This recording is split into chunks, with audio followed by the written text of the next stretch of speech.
একটা টার্নিং পয়েন্টে আমরা দাঁড়িয়ে আছি। দেশের বর্তমানে আইন শৃঙ্খলা পরিস্থিতি অত্যন্ত অত্যন্ত হতাশাব্যঞ্জক।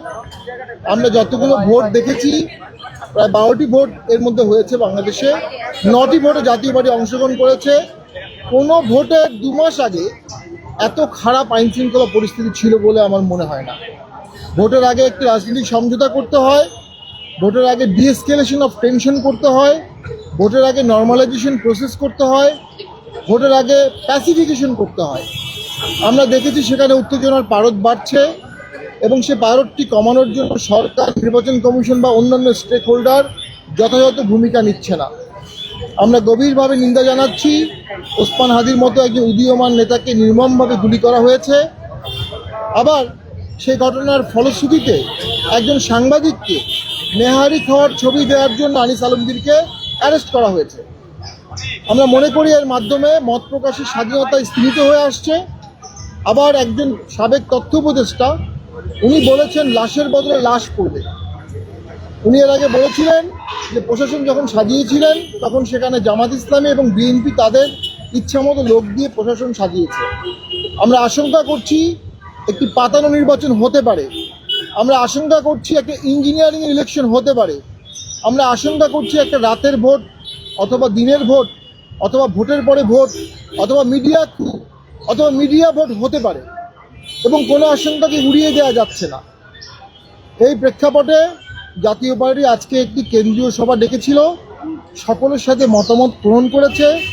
মতামত গ্রহণের ফলশ্রুতিতে প্রাথমিকভাবে জাতীয় পার্টি মনোনয়ন জমা দেওয়ার সিদ্ধান্ত গ্রহণ করেছে। তবে আমরা মনে করি প্রতিনিয়ত পট পরিবর্তন হতে পারে। আমরা আইনশৃঙ্খলা বাহিনী, সেনাবাহিনী, প্রশাসনকে সুষ্ঠু ভোটের জন্য আহ্বান জানাচ্ছি যেন সকলে মিলে একটি ভোটের পরিবেশ করে। আহ্বান জানাচ্ছি সকলে মিলে যেন একটা সমঝোতা করে। আহ্বান জানাচ্ছি সকলে মিলে যেন একটা ঐক্যমত সৃষ্টি করে। যে ঐক্যমত ছাড়া দেশের স্বাধীনতা, দেশের সার্বভৌমত্ব, অভ্যন্তরীণ আইন শৃঙ্খলা হুমকির মুখে পড়বে। একটা গৃহযুদ্ধের আশঙ্কা আমরা করছি। সামনের ভোটটি যদি সুষ্ঠু না হয়, গ্রহণযোগ্য না হয়, ক্রেডিবল না হয়, রিফ্লেক্টিভ না হয়, তাহলে দেশে ভবিষ্যতে গৃহযুদ্ধ হবে। পাশাপাশি আমরা দেখছি ৭১-এর মহান চেতনাকে ভুলণ্ঠিত করার অপচেষ্টা করা হচ্ছে, ইতিহাসকে বিকৃতি করা হচ্ছে।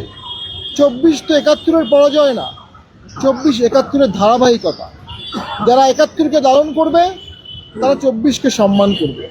যারা ২৪-কে লালন করেছে তাদেরকে অবশ্যই ৭১-কে সম্মান জানাতে হবে। আমরা মনে করি এই যুগপৎ সমন্বয় রাজনীতিতে বর্তমানে অনুপস্থিত। এটি একটি স্টেটসম্যানশিপের প্রয়োজন। এর জন্য দেশপ্রেমিক রাজনীতিবিদদের এগিয়ে আসতে হবে। সকলে মিলে সমস্যারে কথা বলে এই দেশকে বাঁচাতে হবে। আমরা গত 1 বছর দেখেছি এক্সট্রিম উইপনাইজেশন অফ জুডিশিয়ারিকে স্বাধীনভাবে কাজ করতে দেওয়া হয়নি। আমরা মব সন্ত্রাসের সর্বোচ্চ ব্যবহার দেখেছি গত 1 বছর। আমরা মামলা সন্ত্রাস দেখেছি, যার মাধ্যমে মানুষকে মামলা দেওয়া হয়েছে এবং মামলায় জামিন হওয়ার পরে তাকে আবার মামলা দেওয়া হয়েছে, জামিন হওয়ার পরে আবার মামলা দেওয়া হয়েছে, আবার দেওয়া হয়েছে এবং জামিন হওয়ার পরও অসংখ্য এজেন্সির ক্লিয়ারেন্স ছাড়া তাকে জেল গেট থেকে বেরোতে দেওয়া হয়নি। এমন অনেক নজির আমরা পেয়েছি। অনেক নিরীহ সমর্থককে মামলায় জড়ানো হয়েছে। মানুষ সর্বশান্ত হয়ে গেছে এবং রাষ্ট্র ব্যবস্থা চেয়ে চেয়ে দেখেছে যে বিচার বিভাগের স্বাধীনতা, যে আইনের শাসন, যে সংবিধানের শাসনের জন্য বাংলাদেশ স্বাধীন হলো, যার জন্য ২৪ হলো, সেটি কিন্তু আমরা তার কোনো প্রতিফলন গত 1 বছর দেখতে পারিনি। তফসিল পিরিয়ডের পরে প্রেক্ষাপট পরিবর্তন হয়ে যাওয়ার কথা। তফসিল পিরিয়ডের পরে প্রশাসন চলে যাবে নির্বাচন কমিশনের কাছে।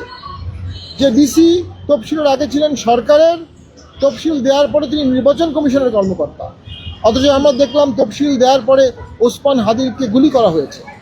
আমরা দেখলাম আমাদের নওগাঁর অফিসে ১৬ই ডিসেম্বরের অনুষ্ঠানকে কেন্দ্র করে একটা কুচক্রী মহল তারা আমাদের পার্টি অফিস ভাঙচুর করেছে। পুলিশ প্রশাসন সেখানে কোনো সহযোগিতা করতে পারেনি। তার মানে পুলিশ প্রশাসন এখনও নিজেকে নিরপেক্ষ ভাবতে পারছে না।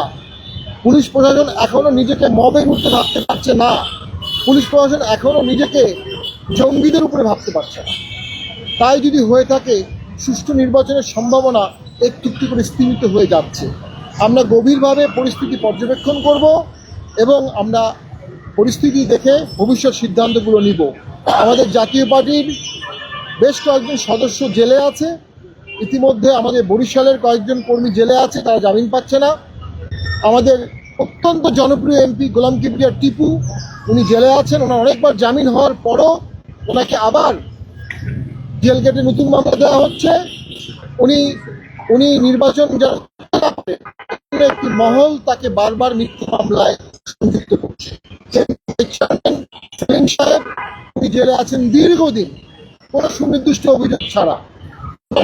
এই প্রেক্ষাপটে নির্বাচন কমিশনের কাছে সুনির্দিষ্ট কিছু প্রস্তাব, প্রথম, আপনার প্রশাসনের নিয়ন্ত্রণ নিন।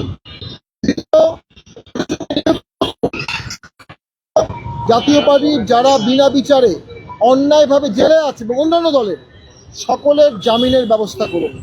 চতুর্থ, তফসিল পিরিয়ডে কোনো অবস্থাতেই কোনো ব্যক্তিকে অ্যারেস্ট যেন করা না হয়, কোনো প্রার্থী বা তার সমর্থককে।